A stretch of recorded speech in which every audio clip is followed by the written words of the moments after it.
तुम्हाला माहिती लग्ना अगोदर पण मी जॉब करत होते. पण लग्ना अगोदर जॉब करणं आणि लग्नानंतर जॉब करणं या दोघांमध्ये खूप खूप जास्त फरक आहे.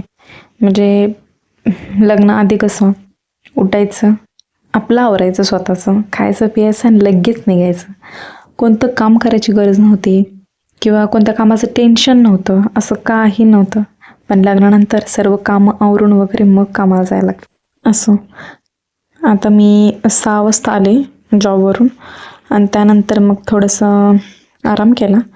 परत ना दिवा वगैरे लावला, धूप वगैरे लावला आणि कापूर वगैरे लावून सर्व घरामध्ये फिरवलं.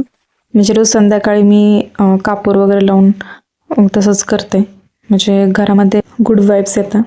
त्यानंतर जेवणामध्ये आज फक्त मसाले भात बनवला होता.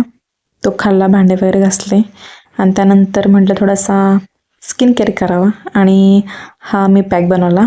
आपलं बेसन, हळद, नंतर मध आणि दूध.